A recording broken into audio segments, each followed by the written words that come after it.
پدافند ایرانی که بیشتر از 400 شکار موفق داشت. مرگبارترین موشک پرسه‌زن جهان در اختیار ایران.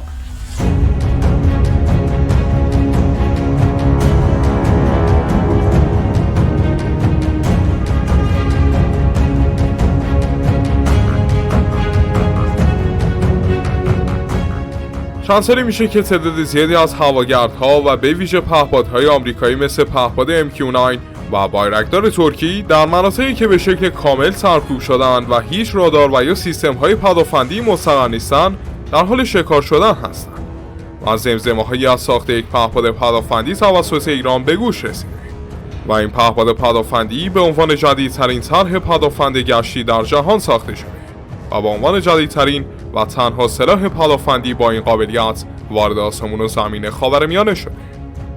و حال و بعد شکارهای بالای 15 تا 20 فروردین این سامانه هستش که به تازگی ایران توی رزمایش پدافندی جدید خودش و بعد از یک دهه بالاخره متفاوت ترین پهپاد یا موشک پدافندی جهان رو معرفی کرد. این شکارچی خاموش که لقب قاتل MQ-9 آمریکایی و پهپادهای ترکیه‌ای رو در یمن و سوریه داراست، چند سالیه که سابقه درازی در شکار پهپادها و سایر هوابردها در بین متحدین ایران داشته. ولی جالبه بدونین این موشک تا حالا هیچ رد پایی از خودش نداشته و به جز تصاویری که توسط رسانه‌های آمریکایی پخش شده بودن هیچ اطلاعاتی ازش در دسترس نبوده. ولی بالاخره ایران این موشک رو برای اولین بار به نمایش گذاشته. ما توی این ویدیو قصد داریم به بررسی کامل این سامانه پدافندی بپردازیم. پس خوشحال میشم تا آخر ویدیو با ما همراه باشید. چند وقتی است که پهپادهای آمریکایی سری MQ-9 که ستون فقرات پهپادهای تمامی آمریکایی ها رو تشکیل میدن در سرزمین عراق و یمن توسط پدافندی ناشناخته شکار میشن، جوری که تعداد شکارهای ثبت شده این پهپاد به 15 فروند میرسه و تمام اینها در حالی بوده که یمن هیچ وقت پدافند درست حسابی و خوبی نداشت، اما تونسته این تعداد شکار رو ثبت کنه و اینطور که گمان زنی میشه این کارها توسط پدافند مرموز و ناشناخته ایرانی که به یمن رسیده انجام میشه. موشک پدافندی که در واقع موشک نیست و ترکیب از طراحی و عملکرد یک موشک و پهپاده و طراحان این سامانه تونستن با ترکیب قابلیت‌های این دو سلاح جدید جنگ‌های مدرن سلاحی جدید و با قابلیت گشت طولانی و شکار هواگردها رو طراحی بکنن و این موشک چیزی نیست جز موشک پدافندی 358. موشک 358 همونطور که گفتیم کاملا ناشناخته است و جزو موشک‌های مرموز ایرانیه که چیزی جز چند تصویر از اون ندیده. اما در خلال رزمایش‌های عظیم سپاه و ارتش که در حال برگزاری هستند تصویر جدیدی از این موشک منتشر شد. سامانه‌های پدافندی از مهمترین سلاح‌هایی هستند که هر گروه و کشوری باید داشته باشه و ایران در این حوزه از پیشتازترین کشورهاست که علاوه بر ساخت سامانه‌های پدافندی نیازهای داخل خودش برای نیروهای نیابتی خودش هم پدافندهای ویژه‌ای طراحی کرده. نیروهای نیابتی تحت حمایت ایران اکثرا به خاطر شرایط خاصی که دارن نمیتونن از سامانه‌های پدافندی کلاسیک استفاده کنن. یعنی یه پدافند که از شاسی و رادار و سکو پرتاب موشک استفاده کنه، چون خیلی راحت سرکوب میشن. برای همین نیازمند پدافندی هستش که کوچک و تحرک پذیر و با قابلیت مخفی شدن البته کارآمد باشه. این پدافند باید بشه سریع جابجا بشه و از کشف مکان اون جلوگیری بشه و بتونه علیه اهداف مثل بالگردها یا پهپادهای نظامی دشمن استفاده بشه. که این پدافند موشک پرسه‌زن 358 نام داره. موشک 358 تا قبل از این هیچ وقت در ایران تصویر عملیاتی ازش ندیدیم و فقط در دست نیروهای نیابتی ایران در یمن و لبنان و عراق چند باری مشاهده شد. البته چند بارم شکار موفق داشت و فقط در ایران یک بار در یک نمایشگاه یک تصویر ازش منتشر شد. تا این رزمایش جدید سپاه و ارتش که از این پهپاد فیلم و تصویرش هم منتشر شده. موشک 358 که در عربی به شاهین معروف شده یک مهمات پرسه‌زن دفاع هوایی که در اختیار تمام نیروهای طرفدار ایرانه. در اصطلاحات نظامی مهمات پرسه‌زن به سلاح‌هایی گفته میشه که میتونن پس از شلیک شدن بر فراز منطقه هدف برای مدت معینی پرواز کنن و وسیله اپراتوری که به وسیله دوربین روی اون نصب شده مختصات هدف رو کشف کرده و با قفل کردن روی اون موشک رو به نقطه مد نظر برسونه. مهمات پرسه‌زن به زعم برخی از کارشناسان نظامی در زمره پهپادهای انتحاری دسته‌بندی میشن، چرا که میتونن مثل مهمات پرسه‌زن برای چند دقیقه و شاید هم چند ساعت پرواز داشته باشن تا اپراتور اونها هدف رو کشف کرده و به اون حمله کنه. لازم به ذکره که همه پهپادهای انتحاری مجهز به چنین قابلیتی نیستن. نکته برتری این مهمات اینه که در آسمون شروع به گشت زدن میکنن و منتظر هدف میمونن. برای همین دیگه دشمن متوجه نمیشه که این موشک از کجا شلیک شده، چون از قبل روی آسمون منتظر بوده. موشک پدافندی 358 ساخت ایران برای نخستین مرتبه در سال 2018 میلادی رویت شد.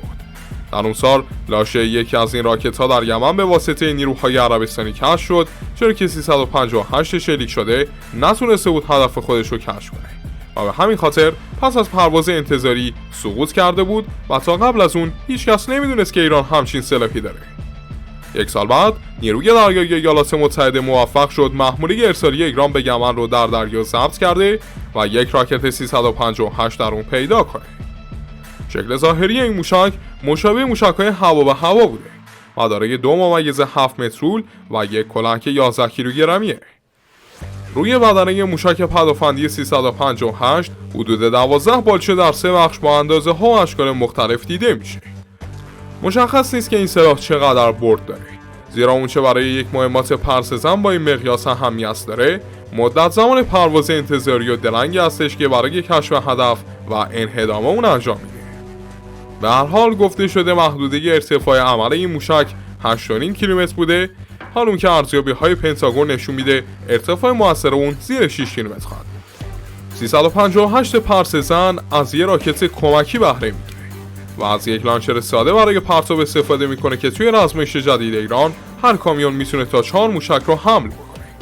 ولی در کل اصلا 358 داستان ما نیاز به حاملی نداره و میتونه روی زمین هم بدون هیچ امکاناتی پرتاب بشه. پیشرانه این موشک از نوع توربوجته که مختص موشک‌های کروز کوچک ساخته شده. اون نسخه‌ای که نیروی دریایی آمریکا از محموله ایران کشف و ضبط کرده مجهز به موتور توربوجت ساخت هلند. موشک 358 بعد از اینکه شلیک میشه در یک منطقه خاص الگوی پرواز 8 شکل رو ترسیم میکنه تا هدف توسط اپراتور و به کمک دوربین حرارتی نصب شده روی دماغه اون کشف شده و روی هدف خودش قفل بشه. به طور کلی این مهمات پرسه‌زن به 2 روش به دشمن حمله خواهد کرد. اولی روش خودکار.